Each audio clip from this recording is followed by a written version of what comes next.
Hey, what's going on, y'all? Hope everyone's having a blessed day. I am back. Just took a little bit of time off. I appreciate everybody staying active, reaching out to me. Kenny, it's time for another video, man.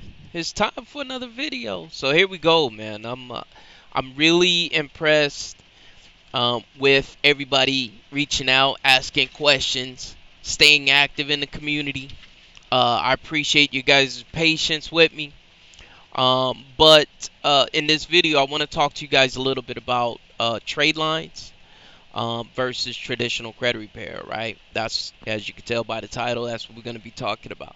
So, one of the things is, most of you guys know that I've been getting into the credit repair space, helping people getting items removed through the traditional credit repair space, and I'm able to look at credit reports. But I've always been looking at people's credit reports, helping people with that. But everything still remains the same. I still get the same questions about the whole space of credit repair. And one thing that I do see across the board is the fact that when people are when I come in contact with people, most people think of traditional credit repair first. That's their initial go-to. And I just want people to understand there's a difference between traditional credit repair and adding trade lines to your credit report, right? So typically what happens is a person says, hey, Ken, are you do you do credit repair? And I'll go, well, what's on your credit report? And they'll say, well, I need this deleted, this deleted, this deleted. And so most people don't understand that if you're trying to get approved for loans, if you're trying to get a mortgage or whatever it is that you're trying, yes, there's a space, time and space for traditional credit repair where you actually have somebody go in your credit report and remove items off your credit report. That's great, but getting people to understand that adding trade lines to your credit report is the very first step, that the action step, right? Because before that, you have to have the proper mindset, and you have to be ready for the journey, and you have to get yourself ready. That's the first step. But then when you start talking about action items, what do I do first? Like the to-dos. The things to start with is always making sure that you have the right mix of credit, right? Um, there's 5 factors on your credit report. One is payment history, right? So when you're talking about payment history, not all trade lines are created equal, right? And that's what I try to get people to understand is that when you're talking about trade lines on a credit report, not every trade line is equal. Like, for example, if you have a revolving line of credit and you have an installment loan on your credit, what I have seen from my experience, that revolving lines of credit have more of an impact on your credit report than an installment loan. So if you say, Ken, should I get let's say you have a blank slate and you say, Ken, should I get a self-lender account like an installment loan, or should I get a revolving line of credit? I'm always going to tell you to start with the revolving line of credit, because that is going to have more impact, right, on your credit report faster. One of the things that separate me from most credit repair specialists is the fact that I think efficiency, right? What is the most efficient way from you to get from A to Z, right? And there's several steps in between, but what's the most efficient? We all, credit repair specialists, have the same goal. The goal is to get you to a desirable FICO score, right? But what is the most efficient way for you to get there? And what separates me from a lot of people is, yeah, you'll have some people say, yeah, I help people build credit for example, I did a video on what was it? I'm just gonna say their name, Lexington Law Firm. I did a video on Lexington Law Firm, and one of the things that I said that I didn't think that Lexington went into enough education on building credit. And some people say, well, they have a website that you can read on building credit. And reality is, if your credit specialist is looking at your credit report and they see that you don't have enough revolving lines of credit on your credit report, it's that credit specialist's responsibility to say, hey, look, this is something that I see on your credit report that you don't have enough revolving lines of credit. Here, this is what I think you should do. You're signing up for the service. You're dealing with a credit repair specialist that have looked at hundreds, if not thousands, of credit reports. They know. Chances are they know. And if they're not taking the time telling you these simple tasks, looking at your credit report and telling you what lines of credit, like if you don't have enough revolving lines of credit, if they're not telling you, you're not with the right credit repair company, period, point blank. If they're looking at your credit report and they're not telling you that, hey, look, I noticed you don't have any installment loans on your credit report. Here's a couple of companies that I can help, get you set up with to get you an installment loan on your credit report.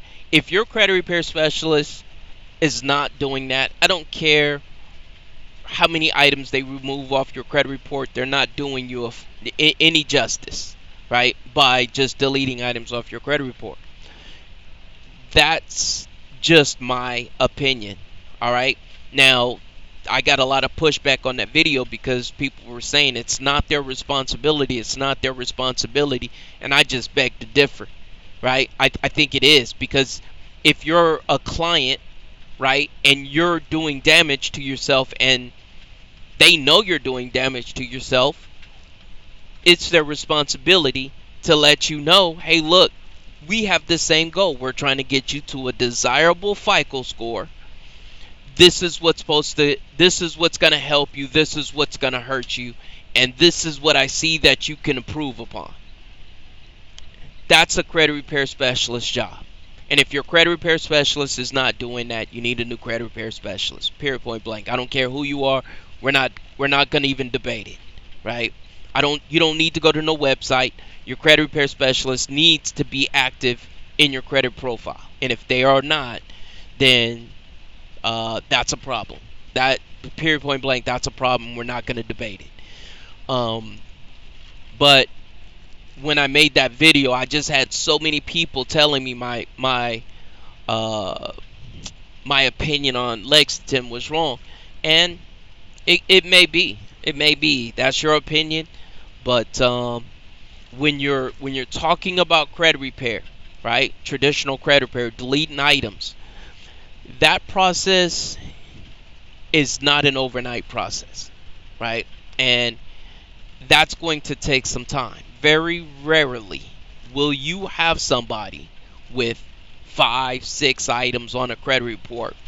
They submit letters to the credit bureaus, maybe to the furnishers, and everything in 35 days is removed from your credit report. Now, no, I'm not even going to say very rarely. It's not going to happen, right? It's just not going to happen. You will have people that will tell you, hey, man, I can remove everything off your credit report in 15 days.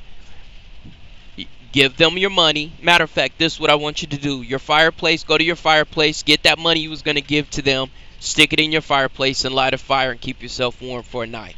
It's going to do more for you, all right? Because it just doesn't work that way, right? And there's so many people out here that are desperate, and they want to have that desirable FICO score overnight, and they have to understand it's a process. And credit repair, the traditional credit repair, it's a long journey. It's a long journey of feeling like some months you may go, man, nothing was removed off my credit report at all. And It might be 2 months like that. But you have to ask yourself, are you willing to go on this journey, right? There's going to be times where you feel like you're not getting anywhere. I never ran a marathon, but I'm just going to make an analogy. I'm sure at some point during that marathon, you're going to ask yourself, what am I doing? Right? What am I doing? Why am I doing this?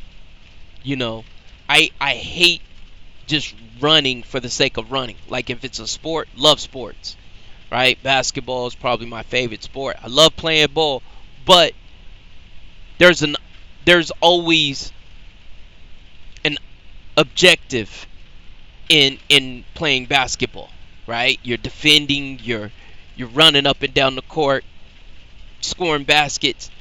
Just a marathon, you're just running, man. And I'm sure that at some point, if I ever ran a marathon, I'm gonna be like, man, dude, what are you doing? And that's the same thought process that I would have in credit repair. Man, at some point, I'm gonna be like, man, what are you doing? Are we even doing the right thing? Is this even worth it? Are we getting any results? And the reality of the situation is that's just the journey of credit repair. Traditional credit repair takes time. And the one thing that I see more than anything is people lack discipline to go through traditional credit repair. Now, when you're comparing traditional credit repair, and when I say traditional credit repair, I'm talking about deleting items off credit reports. When you're talking about traditional credit repair versus trade lines are going to have more of an impact, and the impact is going to be more visible, and the impact is going to be more over time. It's just going to have more impact on your FICO score, right? It's not always, right? It's not always your negative items that's holding you back in your credit report. For example, if you have a credit report and in the last 24 months you don't have any positive on your credit report. Let's say you bring me a credit report and you go, okay, Kenny, here's my credit report. And I look at your credit report and you have 2 collections on your credit report, but in the last 24 months you don't have anything positive. You're not going to have a positive or a desirable FICO score. You're just not. I don't care how many items I delete off your credit report. Your FICO score is derived behind the last 24 months. So in the last 24 months, if you have not been making payments on anything, then you're not going to have a desirable FICO score, right? Regardless of your derogatories, right? So when I try to stress to you guys about getting these revolving lines of credit, it's really important to understand that it is a form of credit repair, right? One doesn't exist without the other, right? You don't have traditional credit repair without building credit, and you don't have, building credit without traditional credit repair. They go hand in hand. But from my experience, what I've seen, the most impact and the most efficient manner of building a solid credit report is going out, putting trade lines on your credit report, the right trade lines on your credit report, and then going through credit repair. By the time you're done with credit repair, your credit report is gonna be desirable. You're gonna have a great FICO score. You're gonna be able to be in a prime category, where you can go out, get approved for loan, if it's done the right way. And that's what I try to stress to people is, when you're trying to build credit, I mentioned that all trade lines are not created equal, right? So you always want to start with your revolving lines of credit. If you don't have any credit, if you want to start with your revolving lines of credit. Now, I have people constantly asking me, hey Ken, how many secure credit cards should I have? How many revolving lines of credit should I have? Should I go out and get a whole bunch of secure credit cards? And here's the thing. When you are first starting out and you don't have any credit on your credit report, here's what I would like you guys to do. And I'm going to take you step by step what I would like you guys to do, right? And I'm tweaking as I go. You go out and let's say you can't get approved. If you're sitting at, barely 500s, right? If you're sitting at barely 500s and you're trying to get approved for a credit card, you may get denied. But if you're in the 500s, the credit cards that may approve you for unsecured is Capital One, right? If Capital One denies you for an unsecured credit card, chances are every unsecured credit card is going to deny you, right? So if you want to test the water for an unsecured credit card, always start with Capital One, right? Because they are the most lenient and they are the most, how could I say this? They help people that are in a less desirable FICO category than any other credit card company that I know, right? I would definitely start with Capital One to see if I can even get an unsecured credit card. Now, if Capital One denies you and you go, all right, well, they denied me an unsecured credit card, you're going to have an inquiry on your credit report. And like I say, I always talk to you guys about efficiency. What I don't want you guys to do is to go out and get a whole bunch of inquiries on your credit report, right? Don't be a credit hoe and apply for a whole bunch of credit. What you want to do is you want to go out and get you a credit card that you know you will get approved for. A secure credit card that you know you're going to get approved for, right? Now, this video may be long because I'm just getting back and I want you guys to understand my psychology on secure credit cards. Why do I start with secure credit cards? Can't you just go out to a My Jewelers or a New Coast Direct, get you an account, and let that build, and then start getting unsecured credit cards? Here's the answer. Maybe. You may be able to do that. It may work for you. It may not work for you, right? And so if we're dealing with that aspect, I would rather deal with what I know will work, right? What I know will work versus maybe. So secure credit cards, there's several different things that I like about secure credit cards, right? So if I start you out on a $200 secure credit card and you learn how to manage that $200 credit card, you can go to the next level, right? And just think of it like a video game. You have levels to what you're doing, and level 1 is a secure credit card. Once you learn how to manage it, so if you have a $200 secure credit card, you don't go over $20 and you're managing that line of credit. And some people will go, well, Kenny, should I pay that $20 off every month? Here's the answer. Doesn't matter. Just what I want you to do is every month, don't go over 10%, and every month pay that 10% off. When? Doesn't matter. Don't get caught up in, well, should I pay it off completely every month, or should I wait a little bit and then pay it on my due date? Should I pay it on my reporting date? Don't worry, you're only using 10%. And part of it is you want to show the credit card companies that you're going to be applying for in the future that you're responsible. So you want that to show up on your credit report. You want them to get a little bit of interest off of you.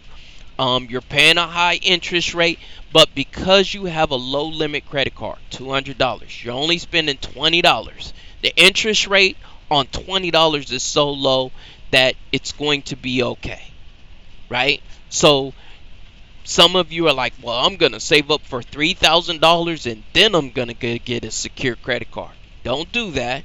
Go out, get a $200 secure credit card, and use 10% of that card.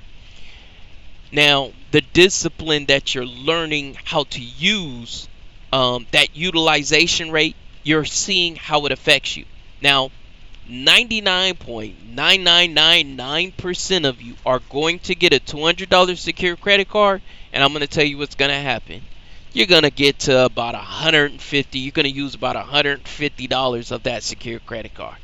I know right now you believe you're not going to do it, but I'm telling you, you're going to spend more than that 10%. But here's what happens. When you go over that 10% threshold, you're going to see how drastic it affects your credit score, right? So you're learning how to use credit, right? You're learning how to use credit. And if you already know how to use credit, you wouldn't be on this channel, right? You wouldn't be watching my channel if you already know how to use credit. So the reality of it is, don't sit there, listen to these gurus that's telling you, go get the My Jewelers, New Coast Direct, and all this Tradeline, Hutton Chase, Ox Publishing, and then go get you a $25,000 credit card. Because what's going to happen is you have not disciplined yourself. You have not trained yourself on how to use a credit card, right? If you don't know how to use a credit card and you have not trained yourself and you know how to manage it, you know how to manage it. Don't go out putting yourself in a situation. Time and time again, I deal with people, I talk with people that, $30,000, $40,000 in debt just off of credit cards. And it sneaks up on you. We're playing a very, very dangerous game. Don't go over 10% of your credit cards. I don't care how much money you make. Don't go over 10% on your credit cards. If you go over 10%, you lose the game. You're out the game. Because you're going to get yourself in a situation where you cannot pay your credit cards back. I'm guaranteeing it. It's going to put you in a bad position, and you're going to blame me, and it's okay. Don't do it. Right? So I just want to emphasize that you understand that this game that we're playing with credit is very, very dangerous. Equivalent to guns. They are very, very dangerous. But if you're trained properly, right? If you're trained properly, then you'll be all right, right? But there's steps, and you have to trust me, right? Don't be the guru. Don't you, because you understand. Oh, okay, so I know utilization rate is gonna affect my credit score, so I'm gonna go get a $25,000 credit card. Don't do it. You're just putting yourself in harm's way. So the thing is, when you're dealing with credit cards, you go out and you get you a secure credit card for $200. You manage that credit card. Now, these two companies that I know work, right, which is New Coast Direct. New Coast Direct is going to give you a $5,000 trade line, right? It's going to give you a $5,000 trade line, and it's going to report to Equifax and TransUnion, right? You're going to get that trade line.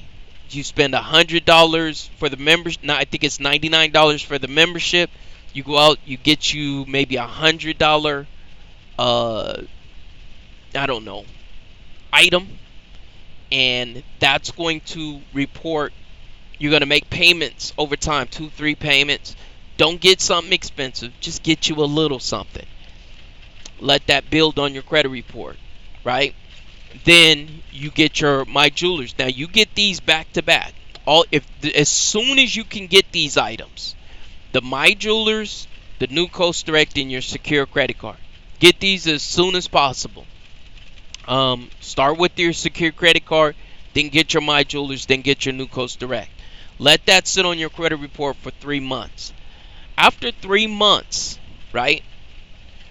That's when you apply for your Capital One, right? After your 3 months, after 3 months from the point of getting those items, they should have been reported. You should have some payment history, and that's when you apply for your Capital One, right? If you don't have an installment loan on your credit report, there's a company called Self-Lender. Make sure that you have a Self-Lender account or some type of installment loan on your credit report. There are people that say they don't even believe in installment loans, and I mean, okay, I agree. But what you want to do is think long term, and the mix of credit.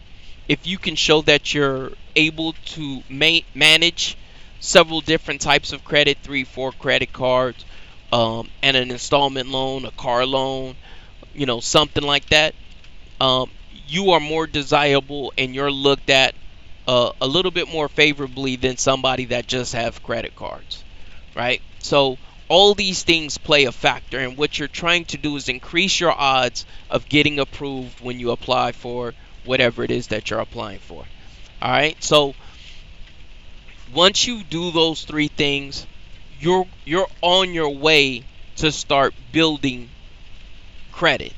Right now, if you're asking all the companies that I mentioned, I'm going to all you have to do is go into the description, click a link, and I'm going to have all the steps for you guys to join these companies. The Self-Lender might be an affiliate link, but that's probably going to be the only affiliate link in these companies. Now, there's a company that's that I've been working with to help build credit for a secure credit card that guarantee approval is just like an OpenSky credit card. I'm gonna have that link. I want you to know that's my affiliate link. You can join that company as well. But what I want you to do is take these steps before you get into traditional credit repair. If you do not have at least 3 revolving lines of credit, right? 3 revolving lines of credit and 1 installment loan, whether it's a Self-Lender, whether you go to the bank and you open your own installment loan, or you have some type of car loan or something, a personal loan. If you don't have 3 revolving lines of credit and 1 installment loan, then what you want to do is get those items before you get into credit repair. All right, so that's the steps that you want to take when you're talking about trade lines versus credit repair. They both have a place. They both have a space in the credit industry, credit repair industry, or whatever you want to call it. But to be the most efficient and have the most impact on your credit score, those are the steps that you want to take in that order. There's going to people that's going to dispute everything that I'm saying, but I have so many people that have taken the steps that had positive results that you really can't dispute anything that I'm saying. You can't say secure credit cards don't help you, because I started with secure credit cards. I now got several different credit cards. I got, my highest limit is a $25,000 unsecured credit card, and I got another, I think, a $7,000 unsecured credit card. I got a $3,000 unsecured credit card. I got 2 $3,000 unsecured credit cards and a $1,500 unsecured credit card. Right, and those are all the unsecured credit cards. I don't have any more secure credit cards, right? But here's the thing: you work your way to it, right? You work your way through the process. Um, if you haven't got a chance to see my favorite unsecured credit cards, go watch that video. But um, Discover It is a great unsecured credit card, but you gotta be, I don't know, 560, 570, maybe even 600. It just really depends for you to even get approved for that secure credit card, you know, or unsecured credit card, right? Probably got to be in a 620 for the unsecured. So it's just credit, man. I could do this all day. I could talk credit all day. But the reality of it is, some of you are wondering, when do I do credit repair and when do I do trade lines? And sometimes you get the two mixed, or you get one unsecured credit card or one revolving line of credit. And you think, okay, I'm ready for credit repair. And that's not always the case. And there's going to be a lot of credit repair specialists that are going to say that's not true. You know, you don't have to do it that way. This is just the way that I see that's the most efficient and have the most impact on people's credit score. You could do it however you want. You could go do traditional credit, do that for about 2 years, and then start building credit. You could do that. You know, you can get one secure credit card and think that, you know, you got enough revolving lines of credit, and then you go start doing credit repair. You could do that. But what I've seen that has the most impact and been the most efficient is when people have 3 revolving lines of credit, right?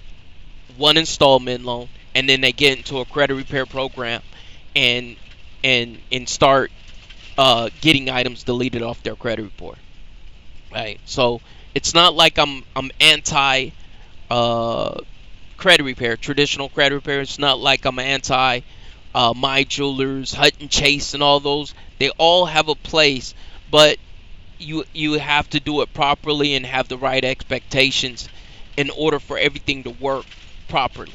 And that's the piece that most people miss when they're talking about credit repair, is how to line everything up properly so that you have the most impact. All right, I'm not going to keep you guys long. I appreciate everybody reaching out to me that, you know, has been telling me, hey, Ken, man, miss your videos. You haven't made a video in a while. If you guys haven't gotten a chance to subscribe to my newsletter, let me tell you about my newsletter, man. I try to give you guys as much information that I possibly can on YouTube, but to me, the most meat and potatoes of learning about credit is in my newsletter. I try to bring most of my information on my newsletter and getting people to to a desirable FICO score through my newsletter. If you guys haven't gotten a chance, I wrote a book. It's called Credit Anatomy, and you're going to be able to download my book. Belong to my newsletter. I reach out. I send probably an email every 5 days, something like that, 3 to 5 days. I don't bombard you, and I just try to keep giving you guys as much knowledge and bringing as much value as I possibly can for free, right? That's the key. There's people out here that want to charge you for every piece of information, or, hey, I want to email you, I have a question. And no, I'm not able to get to everybody's question, but I try to answer as many as I possibly can, especially those that I don't think that you can easily research, right? Because sometimes you guys will send me something like, hey, I want to apply for a secure credit card. What do you think I should apply to first? And I have a ton of videos on secure credit cards, right? So that's something that's easily researched. So I don't spend a lot of time on those questions, but those people that have questions that I look at and I go, that they're going to have a problem finding that answer. And if I have it, or if I know how to go about researching it, I may research it myself and get back to you. And that's how I go about answering letters. So if you send me an email and I didn't get right back to you, either one, I was truly busy helping people build credit, or I was on my truck, or two, that was an easily researched question and you're just using me as Google. And that's another thing. Stop using me as Google. I need you guys to do your homework. I need you guys to be active in this credit building process, because there's going to be times where I'm not going to be accessible, and you're going to have to know where to go to get the information. And what I'm going to do is I'm probably going to start writing a little bit more emails. I'm probably going to start blogging. That's something that I would really like to do. I just want to give you guys a place where you guys can go to really ask some serious questions about credit repair. I may even start a Facebook forum where we all come together as a community and we ask one another questions. So you won't just have me to answer questions.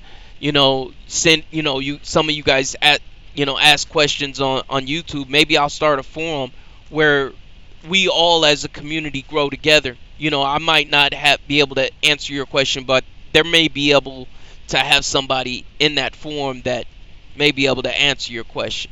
All right, so I got some things coming down the pike. I'm trying to help as many people as I possibly can.